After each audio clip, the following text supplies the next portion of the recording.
তো ভিডিওতে কাকে দেখছো? এটা হচ্ছে সৌমেন, আমাদের খুব কাছের বন্ধু। আর ওর কাছে রয়েছে হচ্ছে পাপা।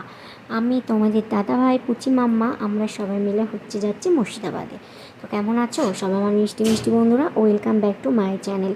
এখন আমরা ওয়েট করছি মুর্শিদাবাদ যাওয়ার জন্য। তো এক্ষুনি ট্রেন চলে আসবে। প্রথমে আমরা রানাঘাট স্টেশনে এলাম, তারপরে খেলাম কচুরি। তো সমস্ত কিছু আর ক্লিপ নিতে পারিনি, কারণ পাপা খুবই দুষ্টু করে, সেটা তোমরা জানোই।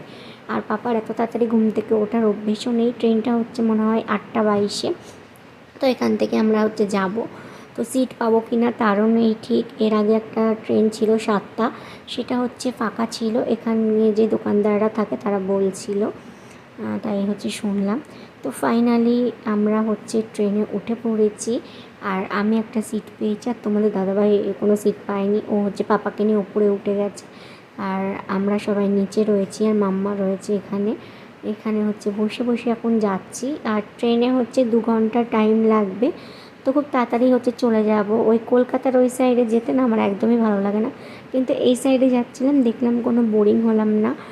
তো সবার সাথে গল্প করতে করতে, পাশে দুটো বাচ্চা ছিল, ওদের সাথে গল্প করতে করতে পৌঁছে গেলাম। ফাইনালি আমরা মুর্শিদাবাদ স্টেশনে নেমে গেছি। এখন যাচ্ছি হাজারদুয়ারির উদ্দেশ্যে। তো প্রথমে ভাবছি কোথায় যাব। এই যে একটা টুকটুকিতে উঠে পড়েছি। আমরা টুকটুকিতে উঠে প্রথমে গেছিলাম হাজারদুয়ারিতে, মানে হাজারদুয়ারি প্লেসটার ওখানে। তো কি বলো তো, ওখানে এখন প্রচণ্ড রোদ। তারপরে ভাবলাম না, ওখানে এখন থাকা যাবে না, ওখানে এখন মাঠের মধ্যে বসাও যাবে না। ওইখানে বিকেলের টাইমটাতে আসবো। তো মুর্শিদাবাদের ওই মানে হাজারদুয়ারির ওই প্লেসটাতে আমরা গেছিলামও। আর এখানে দেখো আমি বাবলস নিয়ে খেলা করছি। এগুলো সৌমেন পাপাকে কিনে দিল। আর এখানে এর আগে আমি একবার এসেছি 2016 সালে। এই নিয়ে আমার 2বার। আর তোমরা কে কতবার এসেছো আমাকে কমেন্টে অবশ্যই জানিও। আর কি বলো তো, রাস্তাঘাটে এখন না তোমাদের অনেকের সাথেই আমার দেখা হয়, তোমরা আমার ভিডিও দেখো, আমাকে এত ভালোবাসা দিচ্ছ, তার জন্য অনেক ধন্যবাদ। সেদিনকে নৈহাটির একটা দিদিভাইয়ের সাথে আমার ডাক্তার থেকে দেখা হলো, আমার খুবই ভালো লেগেছিলো। তো আমরা হাজারদুয়ারি প্লেসের ওখান থেকে টিকিট কেটে নিয়েছি, কিন্তু ভেতরে এখন আমরা ঢুকিনি। আমরা এখন যাচ্ছি কাঠগোলা গার্ডেনে। ওই গার্ডেনটা আমার খুব ভালো লেগেছে। বাদবাকি জিনিসগুলো ভালো, তবে সব জায়গায় ঘুরবো না, কারণ পাপাকে নিয়ে অত দূর আমরা ঘুরবো না। তো হাজারদুয়ারির ওখান থেকে পাপাকে চেঞ্জ করিয়ে নিয়েছি। ওই যে শার্টটা পরেছিল সেটাতে ওর গরম লাগছিল, একটু মোটা তো, আর তাই জন্য একটা পাতলা একটা এরকম গেঞ্জি আমি পরিয়ে নিয়েছি। আর দেখো যাচ্ছি, চারপাশে ক্ষেত, কি সুন্দর। পাপার এখন কিছুই মনে থাকবে না এগুলো। তো পাপা একটু বড় হলে ওকে আমি নিয়ে যাব চিড়িয়াখানায়, আমার খুবই ইচ্ছা। তো ফাইনালি দেখো কাঠগোলা গার্ডেনে আমরা চলে এসেছি। এই জায়গাটা আমি এত মিস করতাম, আমার খুব পছন্দের একটা জায়গা এই জায়গাটা। এত গাছপালা, পাখি টাখি অনেক কিছু রয়েছে, একটা শান্ত নিরিবিলি একটা পরিবেশ। ঠিক এই রকম একটা পরিবেশে আমার দারুণ লাগে। আমার তো খুব ভালো লাগে। তোমাদের কাদের এইরকম পরিবেশ ভালো লাগে কমেন্টে অবশ্যই জানিও। পাপা এখন আমার কোল থেকে কারোর কোলেই যাচ্ছে না, আর আমি ওখানে হাঁটতে পারছি না, কেন জানি না। উঁচু একটা জুতো পরেছি তো, একবার মুচকে মুচকে যাচ্ছে পাটা। এটা আমার চরম ভুল হয়ে গেছে। আর এই দেখো জায়গাটার চারপাশগুলো দেখো কতটা সুন্দর, আমার তো বেশ ভালো লাগছিলো। তো তোমরা কারা কারা এই জায়গাটাতেও এসেছো কমেন্টে জানিও। আর রানী রাসমণি, তারপরে অনেক সিরিয়াল এখানে হয়েছিল। তো আমি একটা গৌরীদান বলে একটা সিরিয়াল দেখতাম, সেই সিরিয়ালটাও এখানে হয়েছিল। এখানে একটা পুকুর আছে। তারপরে দেখো পাপা এই রাজহাঁসগুলোর পেছনের পাপা নিয়ে ওকে যাচ্ছে। আমার ছেলের কিন্তু এক ফোঁটা ভয় নেই, ও খুবই হাসছিল আর খুবই আনন্দ পাচ্ছিল এইসব করতে। তো মানে ও খুবই ভালোবাসে। আর এই জায়গাগুলোর ভেতরে আমি কোনো রকম ভিডিও করতে পারিনি, কারণ এগুলো ওরা অ্যালাউ করে না ভিডিও করার জন্য, এই ব্যাপার।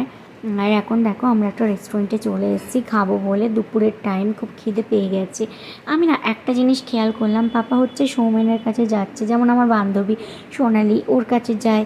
আমি একটা জিনিস মানে অনেক খেয়াল করেছি, একটা বাচ্চা, আমি হয়তো কোনো বিজ্ঞানী না বা কেউ না, তবে আমি বাচ্চাদের একটা জিনিস দেখে খুবই ভালোভাবে বুঝতে পেরেছি। বাচ্চারা দেখবে দাদু ঠাকমার থেকেও দিদা দাদু, তারপরে পিসি কাকার থেকেও মামা মাসি, এদেরকে বেশি পছন্দ করে। কারণ শ্বশুরবাড়িতে সে তার মায়ের স্ট্রাগলটা দেখে ছোটোর থেকেই, যে তার মায়ের সাথে কীরকম বিহেভ করছে, কী হচ্ছে না হচ্ছে। আর একটা বাচ্চা কিন্তু তার মামা বাড়িতে দাদু দিদাকে দেখে যে এখন তার মা যায়, কতটা রাজরানীর মতো তার মা হচ্ছে থাকে। আর একটা বাচ্চা সব থেকে বেশি বিশ্বাস করে তার মাকে, আর সব থেকে বেশি ভালোবাসে হচ্ছে তার মাকে। তো একটা বাচ্চাকে আপন করার আগে তার মাকে অবশ্যই ভালোবাসতে হবে। তো এই জিনিসটা আমি খুবই বুঝেছি, শুধু পাপার ক্ষেত্রে না, অনেক বাচ্চার ক্ষেত্রেই আমি এটা দেখেছি। তো আমরা এখানে বসে রয়েছি, আমরা অর্ডার করেছি হচ্ছে চিকেন বিরিয়ানি, কারণ আমি মাটন খাই না। তো সবার জন্য হচ্ছে চিকেনটাই নিয়েছি। আর এরকম আমাদের 3 প্লেট চিকেন বিরিয়ানি চলে এসেছে। আরও কিছু খাওয়ার ইচ্ছে ছিল, বাট পেটে জায়গা ছিল না। আমরা আবার চলে এসেছি হাজারদুয়ারের এখানে। তো ভেতরে আমাদের ঘোরা হয়ে গেছে। এবারটা মনে হলো অনেক কিছু মানে ভেতরে যেতে দিল না। আমার মনে হলো যেটা 2016 সালে যখন এসেছিলাম তখন অনেকগুলো জায়গায় আমরা ঢুকতে পেরেছিলাম, অনেকগুলো আয়নার একটা ঘর ছিল। এবার সেগুলো কোনো কিছুই হচ্ছে দেখলাম না, অতটা ভালো লাগেনি সত্যি বলতে। বাইরেটা ঘুরেই হচ্ছে বেশি আনন্দ। আমরা অনেক ছবি টবি তুলেছি, অনেক রিলস বানিয়েছি। এখন হচ্ছে আমাদের বাড়ি যাওয়ার পালা। তো ভেতরে কোনো কিছুই হচ্ছে তোমাদের সাথে শেয়ার করতে পারলাম না। যারা এসেছো তারা তো জানোই যে ভেতরটা কীরকম। আমার তো খুবই মজা হলো, খুবই আনন্দ পেলাম এখানে এসে। আর পাপা তো হচ্ছে ঘুরে ঘুরে দেখছে। এই ট্রেনে আসার সময় কোনো বায়না করেনি, যাওয়ার সময় কী করবে জানি না, কারণ এক জিনিস আবার বেশিক্ষণ পছন্দ করে না। আর এই দেখো, এটা হচ্ছে ইমামবাড়া। এই জায়গাটাও হচ্ছে খুব সুন্দর। আর এইদিকে হচ্ছে হাজারদুয়ারি প্লেস। তো ইমামবাড়াটা হচ্ছে সবসময় খোলে না, শুনলাম যে মহরমের সময় খোলে। মহরম তো বললো, হ্যাঁ মহরমের সময় হয়তো খোলে। তাহলে ভিডিওটা এতটুকুই, বাই।